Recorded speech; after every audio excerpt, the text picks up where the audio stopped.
కురుక్షేత్రమనే విస్తారమైన భూమిలో సూర్యుడు ఉదయించాడు. యుద్ధభూమిలో యోధులు సిద్ధంగా నిలబడ్డారు.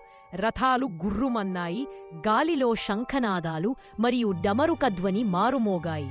ఎవ్వరూ ఆయనను చూడలేదు. కాని కృష్ణుడు అక్కడే ఉన్నాడు, నిశ్శబ్దంగా చూస్తూ, అర్జునుడిని మార్గనిర్దేశనం చేస్తూ, కనిపించనివాడిగా. కృష్ణుడి పక్కన ఒక మృదువైన తెల్ల పశువు మృదుల కాంతితో నిలబడి ఉంది. ఆమె యుద్ధభూమిలో శాంతిగా నడుస్తూ కన్నుల్లో శాంతిని మేవనివ్వింది. ఒక తాతాల మంకీ కృష్ణుని భుజంపై కూర్చుని యోధుల్ని చూసి ముఖభావాలు చూపిస్తూ, గాలిలో తలకిందులగా ఊగుతూ, ధైర్యంగా ఆడుతూ ఉంది. ఒక అందమైన నెమలి పక్కనే నాట్యం చేస్తోంది. దాని రెక్కలు ధనుర్మానలా విప్పి రంగుల వర్ణలతో తిరుగుతూ ఆనందంతో నాట్యం చేస్తోంది. అర్జునుడు అలసిపోయి సందేహంతో తలనమిలాడు.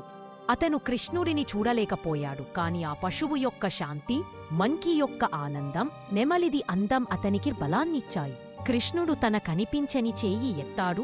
గాలి మారింది. బాణాలు ఆగిపోయాయి. అర్జునుడి హృదయంలో సత్యం ఉదయించింది. యుద్ధం కొనసాగుతుంది. పశువు నడిచింది. మంకీ నవ్వింది. నెమలి నాట్యం చేసింది.